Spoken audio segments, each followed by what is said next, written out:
दोस्तों, मेरा नाम विवेक है और मैं अल्कोहलिक हूँ। अरे ईश्वर की भाई। कृपा है। हाय।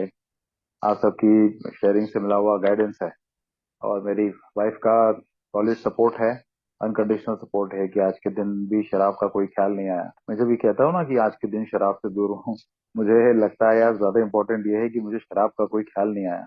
क्योंकि वो ख्याल नहीं आएगा तो ऑटोमेटिकली ही मैं शराब से दूर हो ही गया ना। कम से कम मेरे साथ तो ऐसा ही है, क्योंकि 2019 में मैं जब ए में आया था तो वो शुरुआती दौर में मैं ए में कुछ भी नहीं कर रहा था सिवाय दिखावे के। रिहैब में 3 महीने काटने के बाद में मैं मीटिंग सिर्फ पत्नी का मन रखने के लिए आ रहा था और बेसिकली कोई काम भी नहीं था। मुझसे कहा गया था कि अभी ज्यादा पैसे वैसे की तरफ कोई ध्यान मत दो। तो टाइम भी बहुत था और ये मीटिंग भी मेरे घर से सिर्फ 1.5 किलोमीटर पर थी। अभी भी है, तो इसीलिए मैं मीटिंग में जाता था, लेकिन उल्टे अगले 3-4 महीनों में मेरे अंदर ए के लिए ये रिसेंटमेंट ही आने लग गया। क्योंकि मैं अंदर से ए के मॉड्यूल को एक्सेप्ट नहीं कर पा रहा था। प्रॉब्लम सिर्फ एक ही थी जो मुझे उस समय समझ में नहीं आ रही थी। अब वो चीजें समझ में आती है, क्योंकि अब मुझे लगता है मैं पहले से ज्यादा ओपन माइंडेड, अपनी प्रॉब्लम को ज्यादा अच्छी तरीके से पहले के मुकाबले समझ सकता हूँ। डिसीज पार्ट को समझ पाता हूँ। एडिक्शन से रिलेटेड जो साइकोलॉजी होती है मेरे जैसे अल्कोहलिक की, उसको मैं पहले के मुकाबले में बेहतर तरीके से समझ पाता हूँ। ये नहीं कह सकता पूरी तरह समझ गया हूँ, लेकिन हाँ, पहले और अभी की सोच में बहुत ज्यादा अंतर महसूस करता हूँ। तो दरअसल प्रॉब्लम ये थी कि ईगो मेरा सबसे बड़ा दुश्मन बना बैठा था उस टाइम। और मुझे लगता था कि यार ये तो कोई तरीका नहीं हो सकता। आप एक पढ़े लिखे वेल सेटल्ड आदमी को आपने पहले तो उठा के उसको रिहैब में डाल दिया, मतलब मेरी पत्नी ने। अब आप उसको फोर्स कर रहे हो कि आप एक ए मीटिंग में जाओ। वो शराब से दूर है, वो रहना चाहता भी है, लेकिन आप उसकी प्रॉब्लम को समझ नहीं पा रहे हो। ऐसे कुछ बेवड़ों के बीच में बैठ के जिनकी बातें सुन के मुझे लग रहा है कि यार ये तो मुझसे कई गुना ज्यादा इन लोगों ने बर्बादियां की। इनका तो लेवल और मेरा लेवल बहुत अलग है। मैं कैसे इनके साथ में मैच कर पाऊंगा? मुझे कंफर्टेबल ही नहीं लगता यहाँ पर। मुझे यहाँ पे बड़ी उकताहट होती है, यहाँ से भाग जाने का मन करता है। इनसे मैं कुछ मोटिवेशन कैसे ले पाऊंगा? किसी से कुछ मोटिवेशन या इंस्पिरेशन लेने के लिए मुझे उसमें कुछ ऐसी बात तो दिखना चाहिए जो मेरे अंदर नहीं है, या जिस बात से मैं उससे इम्प्रेस हो जाऊं, ऐसी तो कोई बात होनी चाहिए। अब उनके अंदर एक बहुत बड़ी चीज थी जिससे मुझे प्रभावित हो जाना चाहिए था। वो था उनकी सोब्राइटी। आइडेंटिफिकेशन तो था ही। वो रोज अपनी कहानी में बता रहे थे कि हमने ऐसे ऐसे कांड किए हैं। पर देखिए कितना आश्चर्य की बात है कि जो कांड उन्होंने किए, मैं उससे आइडेंटिफिकेशन लेने के बजाय मैं उल्टा उनसे मैं अपने आप को अलग ही समझ रहा था। कारण ये था कि उनकी बर्बादी का स्तर मुझसे ज्यादा नीचे तक का था और मेरा कम था। इस कारण से मैं उनको अपने आप से अलग मान रहा था। मैं इस ग्रेटिट्यूड को महसूस ही नहीं कर पा रहा था कि अगर जिस समय मैं शराब से बाहर आया, उस समय अगर नहीं आ पाता तो फिर मैंने भी उनसे ज्यादा ही बर्बादी की होनी थी, कम नहीं की होनी थी। इस ग्रेटिट्यूड को मैं समझ नहीं पा रहा था। अब क्योंकि मैंने कहा ना, अभी मैं ओपन माइंडेड नहीं। सिक्के के दो पहलू होते हैं। चीजों को समझने के दो तरीके होते हैं। मैं छोटा था तो साइकिल से स्कूल जाता था, आता था। अगर किसी कार ने मुझ पर कीचड़ उड़ा दिया है तो मैं रो देता था। 9th 10th में था तब भी मैं रो देता था घर आके कि मेरा यूनिफॉर्म उसने गंदा किया। तो परफेक्शन का बड़ा कीड़ा था। तो मैं मम्मी को बड़े गुस्से में, मुंह लाल हो रहा है ना, और कई बार तो हाथ पैर घुटने छिले हुए हैं, मैं कहीं गिर गया हूँ साइकिल से, मैं लोगों को कोसता था। उनकी शिकायतें, अनजान लोगों की शिकायतें माँ से करता था। तो माँ बड़े बड़े प्यार से बोलती थी कि तू तो ये सोच कि इससे ज्यादा कुछ नहीं हुआ, होने को तो और भी कुछ हो सकता था। हो सकता था तू घर ही नहीं आ पाता, तुझे और ज्यादा चोट लग जाती, हॉस्पिटल में भर्ती करना पड़ता, हड्डी वड्डी टूट जाती, तो सोच स्कूल की कितनी छुट्टी होती, तू कितना परेशान होता, हम कितने परेशान होते। पर मैं इस तरह से कभी सोच ही नहीं पाता क्या रीजन था। इसके ऊपर मैंने कभी ध्यान ही नहीं लगाया। या कहूँ मैं कभी लगाना चाहता ही नहीं था शायद। मुझे लगता था मैं हर चीज के लिए डिजर्विंग हूँ, मैं एक अच्छा इंसान हूँ, मैं कोई क्राइम नहीं करता हूँ, मैं पढ़ने में अच्छा हूँ, मेरा नेचर अच्छा है, मेरा फलाना अच्छा है, XYZ। तो फिर मुझे हर कुछ पाने का हक है। मेरे साथ में फिर कुछ भी गलत वलत नहीं होना चाहिए। मैं किसी का क्या बिगाड़ रहा हूँ यार? तो फिर ये मेरे साथ में कुछ भी गलत कैसे हो रहा है ना? चीजों को देखने का तरीका, ये अल्कोहलिक्स अनोनिमस में हम इसको एक्सेप्टेंस भी बोलते हैं, है ना? But what is behind that acceptance? क्यों नहीं आती है मेरे अंदर ये? क्योंकि चीजों को परसीव करने का, चीजों को आभास करने का, उनको देखने का, महसूस करने का मेरा जो तरीका है वो बहुत अलग। किससे अलग है? जैसा आप लोग मेरे को बता रहे हो कि यार विवेक, तेरा तरीका जैसा होना चाहिए, जो तरीका होना चाहिए उससे मेरा तरीका बहुत ही ज्यादा अलग। तो एक बड़ी सिंपल सी बात है कि वो कार कार का टायर है, टायर के नट, टायर पंचर हो गया है, नट खोलने के लिए जो पाना चाहिए वो पाना उसी तरह का चाहिए जिस तरह का नट है। अगर वैसा नहीं होगा तो काम नहीं होगा। तो मैं शायद से इसीलिए सोसाइटी के सिस्टम में ही फिट नहीं बैठ पा रहा। हर जगह है ना, मुझे ऐसा ही लगता था कि यार मैं सबसे अलग हूँ, और अगर मैं सबसे अलग हूँ तो ये क्यों मान लूं कि मेरे अंदर कोई प्रॉब्लम है। 1,000 लोगों की भीड़ है और उनमें अगर मैं लोगों से ठीक से राब्ता नहीं बैठा पा रहा हूँ, मुझे मजा नहीं आ पा रहा है, तो ये क्यों मान लूं कि मेरे में कुछ प्रॉब्लम है। मैं तो ये मानूंगा कि उन बाकी 999 में प्रॉब्लम है। मैं अनोखा हूं, और इस चीज को जस्टिफाई करने के लिए कि प्रॉब्लम इन 999 में है, मैं अपने अचीवमेंट्स गिनाने लगता था। अब इन 999 में कई ऐसे भी होते थे जो मटेरियल अचीवमेंट्स के मामले में मुझसे कहीं आगे थे, उनको मैं इग्नोर कर देता था। नहीं, छोड़ो, उनकी बात मत करो, एक्सेप्शंस आर ऑलवेज देयर। बाकियों की बात करो जो मुझसे नीचे हैं। यही मैं भी किया, क्योंकि वो आदत ही वही बनी है ना, बचपन से ऐसे होता था। किसी बच्चे के अगर अच्छे नंबर आते तो मुझे ये बर्दाश्त नहीं होता था कि और कोई मुझसे ज्यादा नंबर ले आए, लेकिन अक्सर ले आता था। कोई ऐसे फर्स्ट वर्स्ट हमेशा ही आ गया, ऐसा स्टूडेंट नहीं रहा। तो जब वो किसी दूसरे मेरे साथी को फर्स्ट आता था, वो मुझसे घर वाले पूछ भी नहीं रहे हैं कि फर्स्ट कौन आया, मैं उनको आगे के एक्सप्लेनेशन देता था कि फर्स्ट वो फलाना बच्चा आया है, क्योंकि उसके साथ ऐसा है, क्योंकि उसने ऐसा किया था, क्योंकि उसके पापा ने उसको फलानी बुक लाके दी थी, और क्योंकि अभी मुझे 3 दिन सर्दी खांसी बुखार हो गया था। मतलब मैं इस चीज को एक्सेप्ट नहीं कर पाता था कि मैं जैसा हूँ वैसा हूँ। तो दुनिया के साथ अगर ताल से ताल मिला के चलना है तो मेरे को कुछ बदलाव करने पड़ेंगे। पर वो बदलाव करने के लिए ना, जो पहली सीढ़ी थी, जो सबसे पहली वो थी ना, जरूरत, अभी यहाँ पर शराब की तो यार बात ही नहीं कर रहा हूँ मैं। हाँ, ये तो मेरा बिहेवियरल प्रॉब्लम, मेरी सोच की प्रॉब्लम ना, ये वो प्रॉब्लम है। तो सबसे पहली ही तो बात ये थी कि मैं चीजों को अपने ही हिसाब से चलाना चाहता था, क्योंकि मेरे अंदर एक सेट पैरामीटर बना हुआ है कि ये ऐसा होना चाहिए, वो वैसा होना चाहिए। रोटी जो है वो इतनी बड़ी होना चाहिए, इतनी पतली, इतनी मोटी होना चाहिए। भिंडी की सब्जी ऐसी ही होना चाहिए, वो ऐसा होना चाहिए। घूमने जहां पर जाया जाता है छुट्टियों में, वो जगह ऐसी होना चाहिए। ट्रेन का कंपार्टमेंट ऐसा, फ्लाइट इतने घंटे की, हर चीज का ना एक सेट पैरामीटर था। उससे अगर उसमें कोई भी डिस्टरबेंस आता था तो वो मेरा बिल्कुल दिमाग फायर हो जाता था। मुझे याद है एक बहुत समय तक मैंने अपने दिमाग में ही बना रखा था, जैसे मैं इंदौर से हूँ, मेरे दिमाग में बना हुआ था कि फ्लाइट का जो फेयर है, इंदौर से मुंबई हो या इंदौर से दिल्ली हो, एक 5,000 रुपए तक ठीक है बस। इससे ज्यादा अगर है, इसका मतलब फ्लाइट कंपनी वाले लूट रहे हैं। तो कई बार ऐसा होता है कि अगर मान लीजिए मुझे यहाँ से इंदौर से दिल्ली जाना है और फ्लाइट का फेयर आ रहा है 10,000।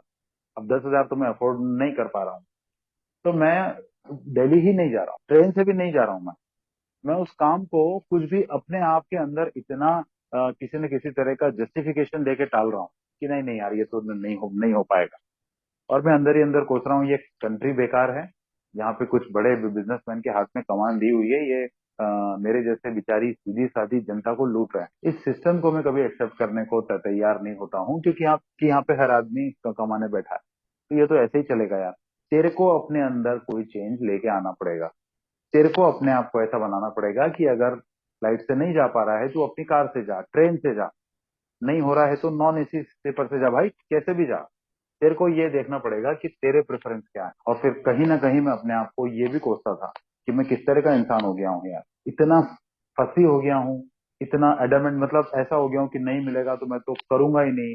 खाना मेरे मन का नहीं आएगा तो मैं तो खाऊंगा ही नहीं, या फिर खाऊंगा तो इतने नाक मुंह बनाऊंगा कि बेचारे खाना बनाने वाले की मैं ऐसी की तैसी ही कर दूंगा, उसके उसके मोरल की मैं उसकी ऐसी की 12, मतलब उसको बेचारे को एकदम उसके कॉन्फिडेंस को शैटर ही कर दूं, इतना मैं उसको कोसूंगा। मेरे मन माफिक अगर थोड़ा सा भी काम नहीं हुआ है तो मैं ये नहीं देख पाता हूँ कि दूसरे ने जितने एफर्ट्स किए हैं उसमें उसमें उसको काफी टाइम लगा है यार। मेरे लिए उसने काफी टाइम निकाल के, चाहे मेरे दोस्त ने मुझे खाना खाने बुलाया हो, या हम फ्रेंड्स कहीं पर इकट्ठे हुए हों, है ना, या किसी से मैंने कोई हेल्प मांगी है, उसने अपनी पूरी कोशिश की हो, मेरे किसी फ्रेंड ने, कोई कंप्यूटर का मसला हो या कोई फाइनेंस से रिलेटेड कोई एडवाइस हो, वॉट एवर, तो मैं ये नहीं देख पाता, मैं सिर्फ अपने आप को ही देख पाता हूँ, क्योंकि मैं चेंज नहीं होना चाहता।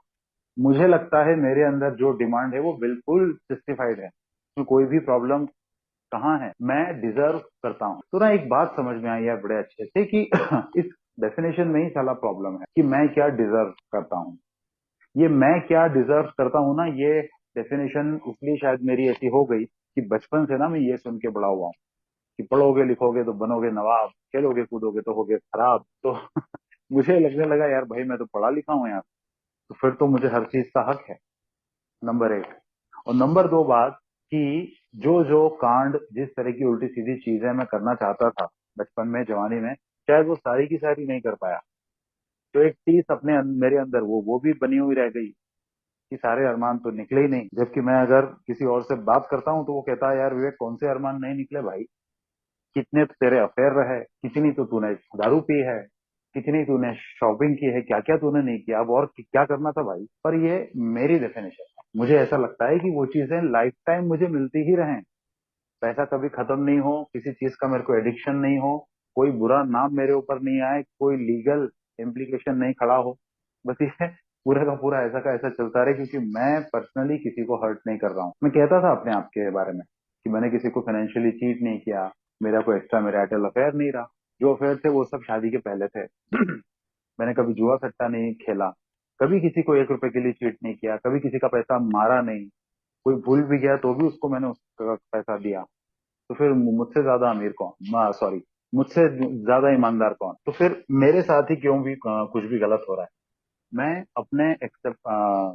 अपने लिए एक्सपेक्टेशंस को इतने हाई लेवल पे लेकर चला जाता था कि मैं जितना एक आम आदमी को समझ में आना चाहिए उतना भी मैं समझ नहीं पा रहा। तो ना यहाँ से मेरे ऊपर काम करने की एक्चुअली जरूरत थी। तो जब जैसे ए में आया ना, तो वो पहले कदम में बोला कि हाँ भाई मान लो कि आप अल्कोहलिक हो, है ना।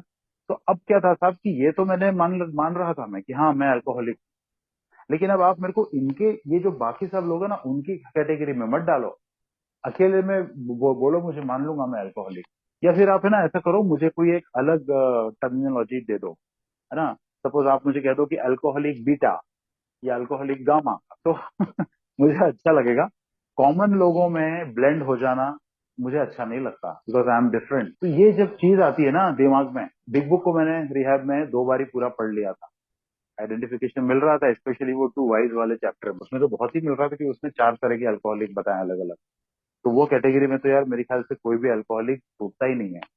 मेरे को भी वहां पे आइडेंटिफिकेशन मिल रहा था। तो पूरी बिग बुक को भी अगर मैं देखता था ना अपने ऊपर, तो 75 to 80% मेरे को आइडेंटिफिकेशन मिल रहा था। बट मेरा दिमाग को बचे हुए 20% पे ही जाता था, यार ये किताब में दम नहीं है, मेरे से तो कहाँ मिल रहा है मेरे को आइडेंटिफिकेशन इसमें, वैसा वाला नहीं मिल रहा है। मेरे लिए कोई अलग किताब होनी चाहिए। तो अब अलग कौन लिखेगा, ऐसा कोई वीआईपी तो हूं नहीं मैं। तो फिर मुझे ये प्रोग्राम में नहीं आने का, ये दिस वॉज माई प्रॉब्लम। तो जब आपने मुझे वो बोला ना मीटिंग में, जब मुझसे कहा गया ना कि हाँ भाई तुम अल्कोहलिक हो और अभी तुम्हारे ऊपर बहुत ऊपर वाले की मेहरबानी है कि तुमने बहुत कम बर्बादी की, इसलिए तुमको यहाँ पे ऐसा लग रहा है कि ये फेलोशिप तुम्हारे लिए नहीं है, तुमको खुशी मनाना चाहिए कि तुम अच्छे बढ़िया खड़े हो, सब कुछ ठीक है, जिंदा हो, अभी खाने पीने के वादे नहीं है, तो तुम इस चीज का शुक्रिया अदा करो। तो वहां मुझे लगता था ये एक हारे हुए इंसान के शब्द हैं। जो हारे हुए लोग होते हैं ना, वो ही सिर्फ इस तरह की बातें करते हैं कि जो प्राप्त है वो पर्याप्त है, नीड्स पर काम करो, डिजायर्स की बात मत करो। ये तो कमजोर लोगों की बातें हैं। अगर मैं इस तरह की आइडियोलॉजी बनाऊंगा तो मैं तो यार बड़ा एम्बिशियस हूँ, कैसे पूरे होंगे मेरे एम्बिशन, है ना। पर मैं ये नहीं समझ पा रहा था कि जिस आइडियोलॉजी, जिस थॉट प्रोसेस, मतलब जो विचारधारा है मेरी, मैं जिस विचारधारा पे चलकर यहाँ तक मेरी हालत ऐसी हो गई कि मैं यहाँ तक आ गया हूँ, क्या मैं सबके सामने ऐसा ओपनली बोल सकता हूँ क्या, रिश्तेदारों में दोस्तों में, कि भैया 90 दिन में नशा मुक्ति केंद्र के अंदर था, है ना। तो वहां वो सब चीजें मुझे दिखाई नहीं देती कि नॉर्मली लोग नशा मुक्ति केंद्र में नहीं जाते हैं। मेरी पूरी जात बिरादरी में रिश्तेदारों में मैं इकलौता हूँ जिसने ये उपलब्धि हासिल की है रिहैब सेंटर की। छोटा था हाँ मैं, तब वो जो लोग अमेरिका होके आते थे तो उनका उनके स्टेटस में वो चीज जुड़ जाती थी, एनआरआई, है ना, इस टाइप का ऐसा कुछ भी। तो वो तमगा पहली बार मैं लाया अपने परिवार के लिए कि नशा मुक्ति केंद्र विजिटर ऐसा। और वहां पे कई लोगों के लिए सुनता था कि यार वो फलाने के लिए तो नशा मुक्ति केंद्र सेकंड होम हो गया है। तो तब सुन के लगता था अरे अरे अरे, ये आदमी बिल्कुल भी समझदार नहीं, यार मैं बहुत समझदार। मतलब आप सोचिए कैसा मेरे जैसे शराबी का दिमाग है ना, कि खुद के साथ जो हो रहा है वो 99% के साथ में नहीं हो रहा था बाहर नॉर्मल सोसाइटी में, वो मुझे अजीब नहीं लग रहा है। लेकिन वहां पे जो मुट्ठी भर लोग हैं उस रिहब के अंदर 35-40 शराबी, उनमें से जो रिपीटर्स हैं, मैं उनको देख के छी छी कर रहा हूँ कि यार ये कैसा बुद्धू आदमी, इसको ये चीज समझ में नहीं आ रही। मतलब मैं आइडेंटिफिकेशन लेना ही नहीं चाह रहा था। तो अगर मैं लेना ही नहीं चाहूंगा तो फिर आइडेंटिफिकेशन मिलने का सवाल ही नहीं है। नंबर एक बात है ना? और यही यही सबसे ज्यादा इंपॉर्टेंट बात है इस चीज को लेने की, कि भैया मैं मान लूं कि मैं उसी कैटेगरी का अल्कोहलिक हूँ जिस कैटेगरी की यहाँ पर बात की जा रही है ना। मैं अपने हिसाब से अगर अपनी प्रॉब्लम को बदलने लगूंगा तो उससे कुछ लोगों का प्रॉब्लम सॉल्व होता होगा शायद। दुनिया में शायद ऐसे लोग होंगे कि जिन्होंने दुनिया को बदलना चाहा और बदल दिया। ऐसी बड़ी बड़ी महान महान कहानियां मैं पढ़ लेता हूँ। बिग बुक में जब मैंने वो एग्जाम्पल पढ़ा था, राइट ब्रदर्स का, वी एग्नोस्टिक में दिया है, तो तब उसको पढ़ के वो वहां पर ये बताना चाह रहे हैं बिल डब्ल्यू साहब की भाई, राइट ब्रदर्स जो थे उन्होंने कुछ अनकन्वेंशनल सोचा। उन्होंने इंसान की सोच जहां तक जाती है उससे ज्यादा अलग लेवल पर जाकर सोचा, और उनके दिमाग में किसी उच्च शक्ति पर एक विश्वास होगा। इसलिए उनको ये लगा था कि उनका जो सोच है वो शायद सही साबित हो सकती है। वो पूरी ईमानदारी से अपने एफर्ट्स कर रहे थे। मैंने उसको इस तरह से लिया कि राइट ब्रदर दुनिया को चैलेंज कर रहे थे। वो दुनिया की सोच को बदलना चाह रहे थे। वो दुनिया की सोच से अलग चल रहे थे। अगर वो भी बाकी दुनिया की तरह सोचते होते तो हम आज एरोप्लेन में नहीं बैठ पाते। मैंने उसको इस तरह देखने का तरीका। मीटिंग्स में बोलते हो ना आप कि जो अच्छा लगे उसको ले जाओ, जो नहीं अच्छा लगे उसको छोड़ जाओ। तो क्या अच्छा लग रहा है क्या अच्छा नहीं लग रहा है ये देखने का मेरा तरीका दुनिया से ही अलग। अब वो सही था कि नहीं था, इसका सबसे बड़ा प्रूफ मैं खुद हूं यार। कि मेरी करंट कंडीशन क्या हो रखी है। अगर मेरी करंट कंडीशन अगर अच्छी है तो फिर बस वो तरीका अच्छा है, और नहीं अगर अच्छी तो फिर वो तरीका अच्छा नहीं है। बड़ी सिंपल सी बात है। इसीलिए ना एक वॉलंटरी प्रोग्राम है। मुझे कोई यहाँ पे जबरदस्ती नहीं है। मुझे खुद को अगर ये लग रहा है कि मेरी लाइफ स्टाइल ठीक नहीं है यार, मर जाऊंगा यार ऐसे तो ही मुझे यहाँ पर आने की जरूरत है। मुझे लगता नहीं मैं कर लूंगा अपने आप तो फिर मेरा ए में कोई काम नहीं है। मेरे को ए से हेल्प भी नहीं मिलने वाली है। तो मैं अगर किसी से हेल्प मांगता हूँ कि हाँ मेरे लाइफ स्टाइल में मेरी सोच में कोई प्रॉब्लम है, प्लीज हेल्प मी, तो दैट इज द पॉइंट कि मैं सबसे पहले ये एक्सेप्ट करता हूँ कि यस मैं चीजों को बदलने की कोशिश कर रहा था, लेकिन मैं चीजों को बदल नहीं पा रहा हूँ। उल्टे मेरी ऐसी की तैसी हो रही है। और सबसे मजे की और प्यारी बात है कि मुझे यहाँ पे चीजों को बदलना सिखाया ही नहीं जाता है। मुझसे कहा जाता है भाई चीजों को बदलने में इस फेलोशिप में एक ने भी कसर नहीं छोड़ी है। अगर तुम मानते हो कि आज 40 लाख या 50 lakh all over the world members अगर हैं, तो इसमें से कोई भी नहीं है जिसने बदलने की कोशिश नहीं की है। लेकिन जब जब इन्होंने बदलने की कोशिश की है इन्होंने मुंह की खाई है।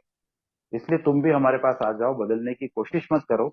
अपने आप को ऐसा बना लो कि तुम इस तुम्हारे सामने जो चीज है अगर तुम उसको उसी स्वरूप में एज इट इज है ना, उसको फेस वैल्यू पे अगर तुम एक्सेप्ट कर लोगे, तो होगा ये कि तुम्हारे अंदर tension, problem, anxiety, depression, frustration ये आना बंद हो जाएगा। क्योंकि अब तुमने उस चीज को कोई चैलेंज नहीं माना। तुम्हारा प्रॉब्लम यह है कि जैसे ही तुम्हारे सामने कोई चीज आती है तुम उसमें अपनी वाली थोपने लग जाते हो। जितनी थोप पाते हो उतने से तुम्हारा ईगो और उल्टा बढ़ जाता है। जबकि होना आना तुम्हारे अंदर ग्रेटिट्यूड चाहिए, उससे तुम्हारा ईगो बढ़ जाता है। और जिस पार्ट पे तुम अपनी वाली नहीं चला पाते हो वहां पर तुम फ्रस्ट्रेशन में आ जाते हो। बस यही आपकी जिंदगी का सार है। तो किसी चीज को वैसे के वैसे एक्सेप्ट कर लेने का मतलब ये नहीं है कि आप नपुंसक हो गए हो। नहीं, आप कमजोर हो गए हो, ऐसा नहीं है ना। उस चीज को एक्सेप्ट कर लेना मतलब कि उससे किसी ऐसे टर्म्स पे आ जाना जहां पर मेरी सेरेनिटी डिस्टर्ब ना हो। क्योंकि मेरे अंदर सेरेनिटी अगर है तो ही मेरी सोब्राइटी इंटैक्ट रहेगी, है ना। और एक्सेप्टेंस और serenity they are directly proportional to each other. कहीं पढ़ा था मैंने, सीधे हिंदी में कहे तो सीधे सीधे अनुपात में है। एक्सेप्टेंस बढ़ेगा सेरेनिटी बढ़ेगी। अगर एक्सेप्टेंस कम हो रहा है, कंप्लेंट्स अगर ज्यादा आ रही हैं, तो जाहिर सी बात है मेरी शांति जो है, प्रशांति जो है वो कम हो। और अगर उससे और आगे की बात करें तो सेरेनिटी और सोब्राइटी, आत्म शांति और मेरी सोब्राइटी, ये भी डायरेक्टली प्रोपोर्शनल ही है। सेरेनिटी कम होगी तो सोब्राइटी पे भी खतरा आना स्टार्ट हो जाएगा। पता मुझे एकदम से नहीं चलेगा लेकिन हाँ खतरा आना स्टार्ट हो जाएगा। अभी जैसे मैंने फ्लाइट वाली बात की थी, तो कई बार ऐसा हुआ। अभी जैसे मैंने कहा कि इंदौर से दिल्ली की फ्लाइट की टिकट 10,000 रुपए हो गई। मैंने देखा कि वो वहां पर कभी भी ऐसा नहीं हुआ कि मैंने अपना ईगो साबित करने के लिए, अरे साला ऐसी की तैसी, मैं तो महंगी टिकट ही लूंगा लेकिन मैं तो जाऊंगा तो फ्लाइट से ही जाऊंगा, ऐसा मैंने कभी नहीं किया। वहां पर मेरे दिमाग ने अपने आप मुझे एक गलत फैसला करने से रोक दिया। वो शायद से इसलिए कि वो जो पैसे का नुकसान है, पैसे का नुकसान बचाना, पैसे को नुकसान होने नहीं देना, इससे मेरे ब्रेन को ज्यादा किक मिल रहा था बजाय अपनी जिद पूरी करने के। अब ये सब हर पर्सन टू पर्सन अलग अलग। तो बेसिकली मैंने क्या किया, मैंने किसी चीज को एक्सेप्ट ही तो किया ना, वो फेयर फ्लाइट का मैं देने में सक्षम नहीं हूं, तो उस चीज के हिसाब से मैंने अपने आप को एडजस्ट किया। लेकिन मैंने पैसे को तो बचा लिया, लेकिन साथ में मेरा जो काम था मैंने वो काम भी नहीं किया। मतलब मैंने पूरी तरह से उसको एक्सेप्ट नहीं किया, मैंने उसको पार्शियली एक्सेप्ट किया। मैं फ्लाइट से गया नहीं, लेकिन मैं किसी भी तरीके से नहीं गया, क्योंकि ट्रेन से जाने में मेरा ईगो इतना हर्ट हो रहा था। मैं अपने आप अपने अंदर में इतने ज्यादा फ्रस्ट्रेशन में आ रहा था कि ओ गॉड, ये क्या हालत है, मेरी इतनी उम्र हो गई, मेरी अभी इतनी भी कैपेसिटी नहीं है कि क्या हो जाता है मेरे साथ, मतलब फिर क्या है, मैंने फिर क्या प्रोग्रेस की है, सब बेकार है। मेरी पढ़ाई लिखाई, मेरा परिवार, मेरी मेहनत, ये मैं इतना मैं करा करता हूँ, बेकार है अगर मैं टिकट अफोर्ड नहीं कर पा रहा हूँ तो। ये करके मैं अपने आप को फ्रस्ट्रेशन में डाल रहा हूँ। तो पैसे तो मैंने बचा लिए, लेकिन मैंने अपना काम भी खराब किया और मैंने अपनी आत्म शांति को बुरी तरह से ध्वस्त किया। तो यहाँ पर ना मुझे पता पड़ा कि भाई आपको चाहिए ये दो में से एक तरीका चाहिए। या तो आप भाई साहब ये कर लीजिए कि आप अपने आप को ऐसा बना लीजिए कि चाहे मैं ट्रेन से जा रहा हूँ, फ्लाइट से जा रहा हूँ, कार से जा रहा हूँ, या सरकारी बस से जा रहा हूँ, मुझे कोई फर्क नहीं पड़ता। मेरा उद्देश्य है दिल्ली पहुंचना, मेरे काम पे लगना। और या फिर आप अपने आप को ऐसा बना लीजिए कि बिल्कुल वो महाभारत के अर्जुन की तरह मेरा लक्ष्य है कि मुझे अपने आप को फाइनेंशियली ऐसा बनाना है कि टिकट साला 5,000 की या 25,000 की आए, मुझे कोई फर्क नहीं पड़ रहा है मैंने बाद वाला तरीका अपनाने का सोचा कि यार ये वाली आइडियोलॉजी अच्छी है। मैं शुरू से भी तो यही मेरा ख्वाब था ना, मेरी सोच थी एक टाइम पर, जब मैं हार्डली 30 साल का था, यार 45 की एज में मैंने रिटायर हो जाना है, उसके बाद में मैं काम नहीं करूंगा, इच्छा होगी तो काम करूंगा, नहीं तो नहीं करूंगा। तो यार ये वाली सोच अच्छी है ना। जैसे जैसे थोड़ा सा ही आगे बढ़ा, मेरे ख्याल से बस महीना भर ही हुआ था स्टेप पर स्टार्ट किए हुए, एक ये चीज समझ में आई कि ये जो है ना, इसकी कोई लिमिट नहीं है, क्योंकि मैं इस तरह का पागल इंसान हूँ, शराबी, जिसके लिए स्काई इज द लिमिट। क्योंकि मेरे को मोर एंड मोर की बीमारी, अभी कल को अगर कोई मेरे को बोलेगा कि मैं तो वो प्लेन से गया था और मैं तो बिजनेस क्लास से गया था, और बिजनेस क्लास की टिकट 25,000 की है, नॉर्मल टिकट 10,000 की है, तब मेरा दिमाग खराब होगा, ऐसा मैं बिजनेस क्लास से क्यों नहीं जा पा रहा हूँ। कल को अगर मुझे किसी ने बोला कि मैं तो एक ऐसे प्लेन से गया था जो जिसमें फ्लाइट मेरे हिसाब से उड़ने वाली थी, उसका किराया 50,000 रुपए था, मुझे लगेगा अरे साला यार, ये मेरे को ये मिलना चाहिए था यार, ये क्या किया मैंने, बेकार है मेरी लाइफ। इतना भी अगर मैं नहीं कर पाया तो यार, ये जो मोर एंड मोर वाली प्रॉब्लम है ना, ये तो मेरी बीमारी है उल्टा। ऐसा करके तो मैं अपनी बीमारी को बढ़ा लूं, फिर क्या करूं।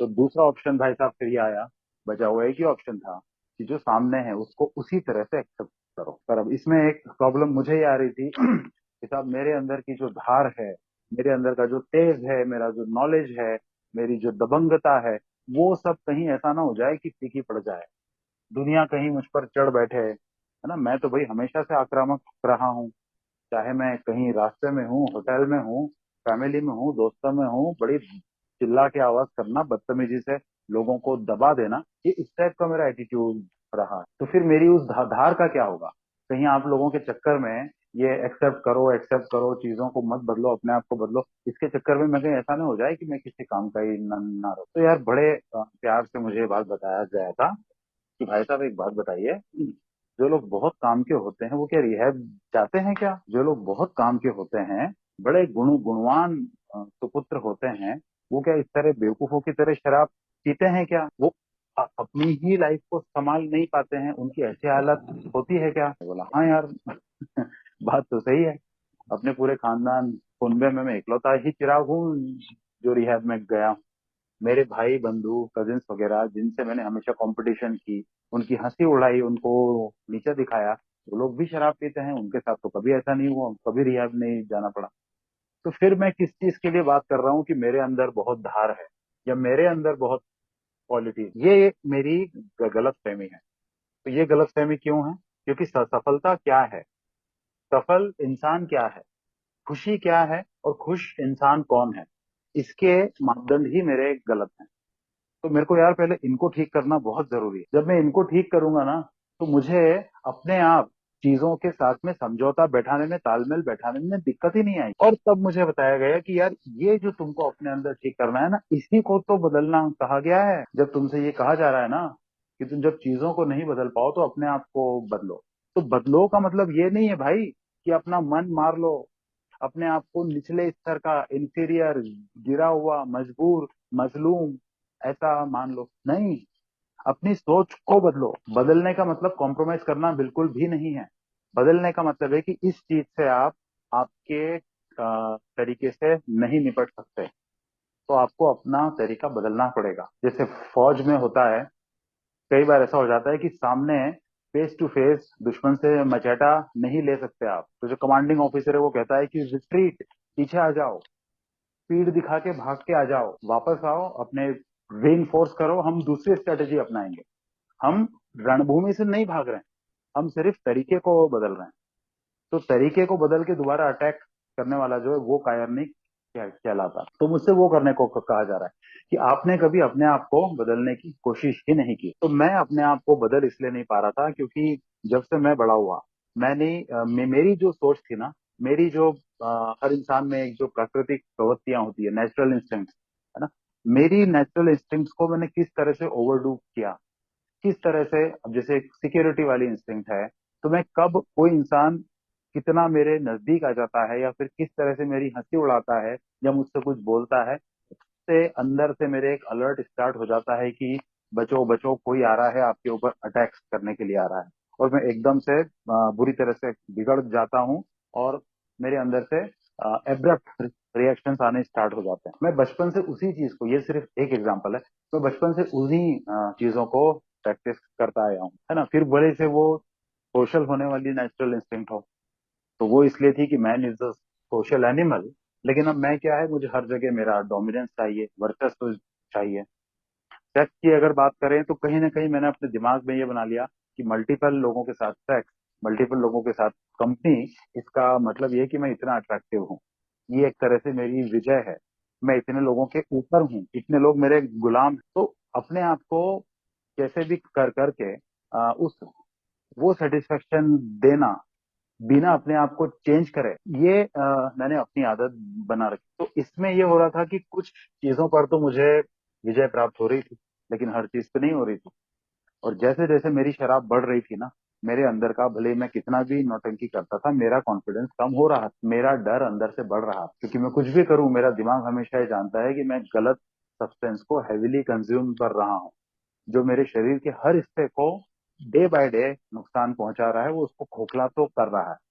इसलिए मैं ऊपर से कितना भी गुस्सा दिखाऊं, अंदर से मुझे पता होता है कि मैं इतना डरा हुआ हूं, है ना।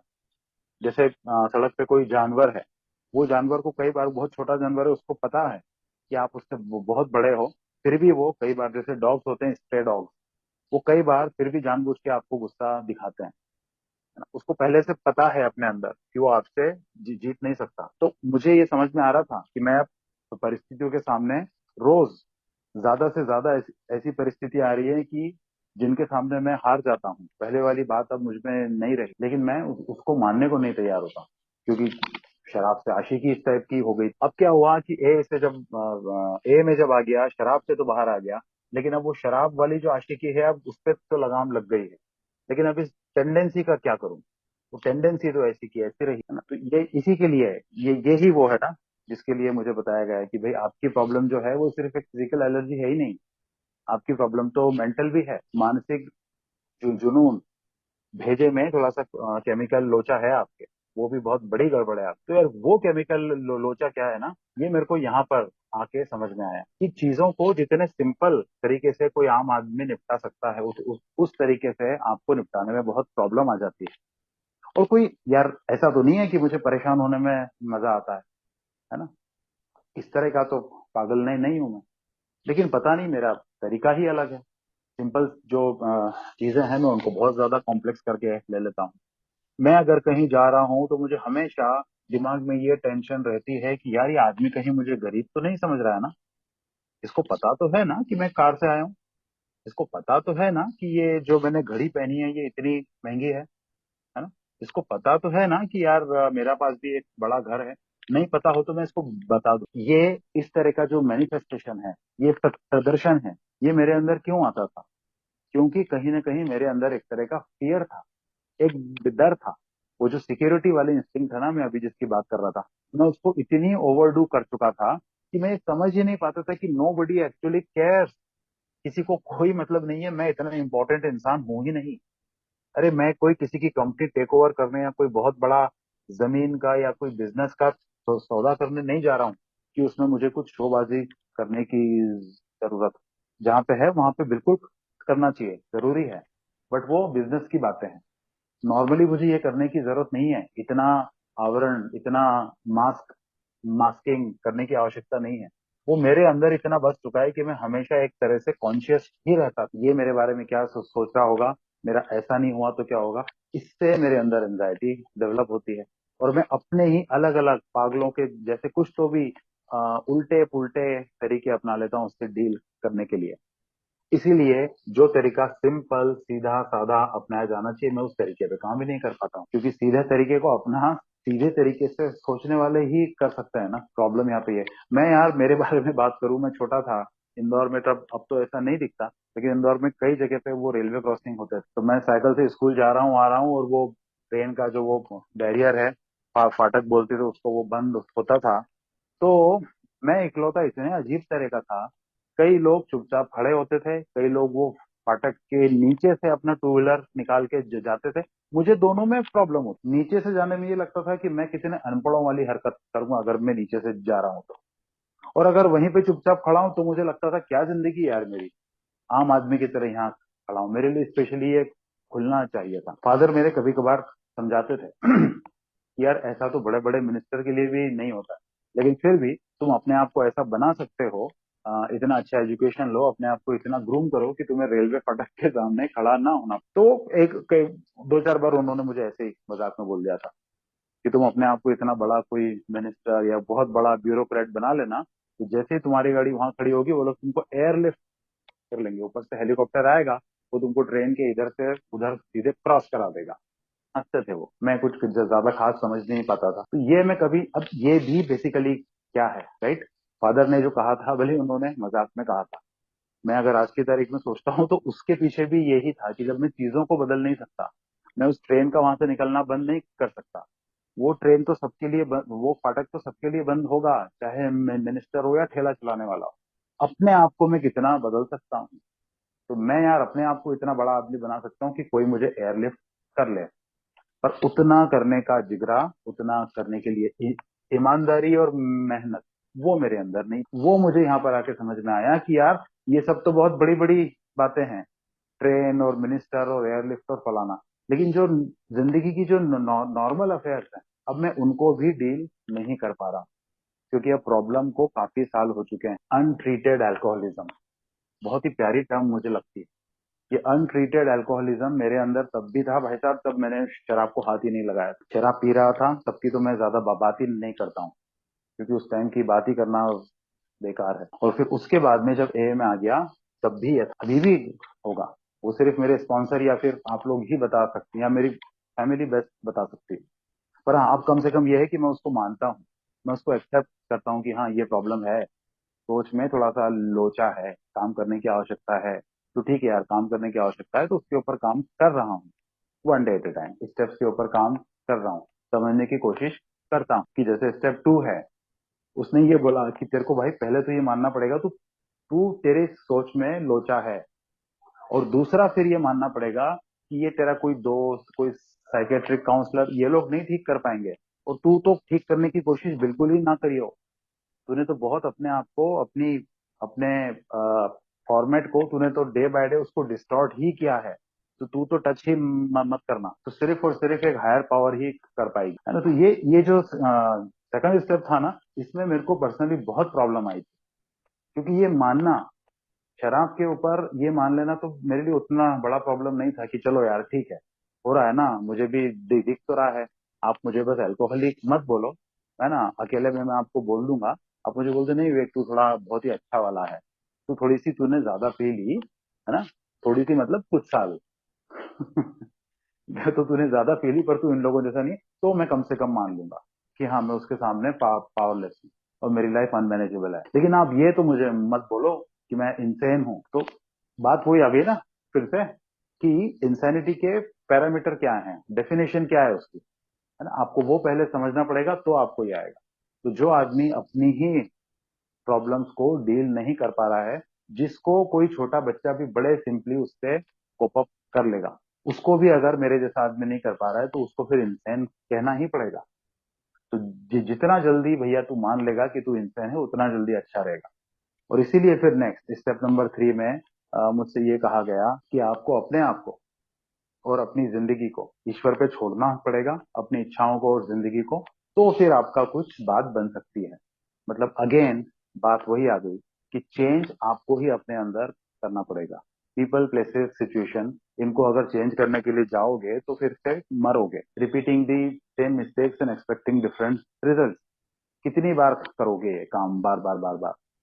तो अपने आप को ईश्वर के ऊपर छोड़ना मतलब कि ईश्वर ही आपको वैसा बना सकते हैं, या फिर जो भी उच्च शक्ति आप मान रहे हो, वो उच्च शक्ति ही आपको ऐसा बना सकती है कि आप इन सिंपल सिंपल चीजों से डील कर पाओ, अपने आप को उनके अनुसार ढाल पाओ, लोगों को वो जैसे हैं उसी तरह से उनको एक्सेप्ट कर पाओ। कंप्लेन बॉक्स बनना बंद कर देना। हर किसी के लिए जो एकदम से जो थॉट आ रहा है, ये तो ऐसा है, इसने ये बोला है, इसने ये इस कारण से बोला है, इस आदत को चेंज करो। सोचो अपने अंदर कि किसी ने कुछ बोला है तो वो क्यों बोला होगा।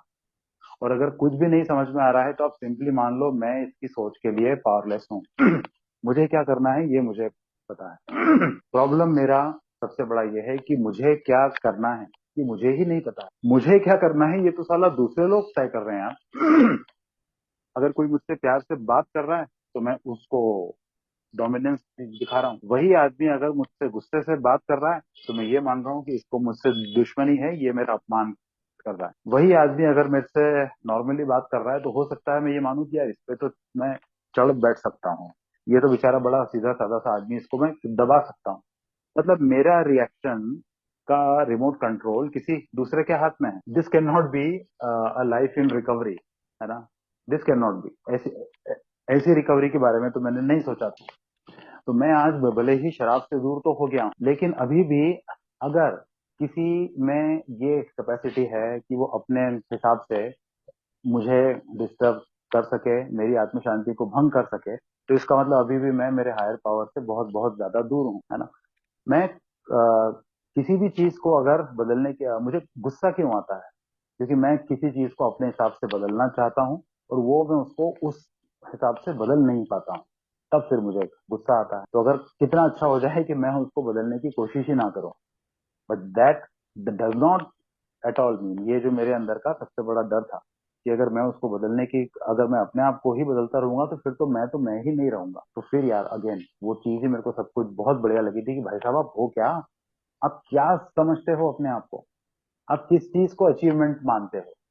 आपके पास बहुत पैसा है, आप दिखने में बहुत हैंडसम हैं, आप बहुत ही मैन टाइप, आपके अंदर बहुत ताकत है, लड़कियां मरी जा रही हैं आप पे, है ना, आपकी वाइफ आपको बोलती है कि डार्लिंग तुमसे अच्छा तो पति नहीं मिल सकता, बच्चे आपको कहते हैं best father in the world. ये अगर ऐसा सब है भी तो इसके बाद में भी फिर आप अंदर से हैप्पी क्यों नहीं हो, वो सेटिस्फेक्शन जो है, वो जो स्पिरिचुअल प्लेजर है, वो आपके अंदर फिर क्यों नहीं है। तो अगर वो नहीं है तो इसका मतलब ये 100% है कि या तो ये सब जो लोग आपकी तारीफ कर रहे हैं ये झूठी तारीफ कर रहे हैं, या तो ये आपको बुद्धू बना के आपका फायदा उठाना चाहते हैं, या फिर ये आपसे बहुत जबरदस्त प्रेम करते हैं और आपको दुखी नहीं करना चाहते हैं, इसलिए आपकी झूठी तारीफ करते हैं। क्योंकि अगर इनकी तारीफ सही होती तो आप भी खुश होते अंदर। तो इसका मतलब जब आप ही अपने इस करंट फॉर्मेट से, है ना, वो चालू भाषा में कहा जाता है ना फर्मा, है ना, कारपेंटर लोग प्लम ऐसा यूज करते हैं ना फर्मा, तो आपका अगर ये फर्मा अगर अच्छा होता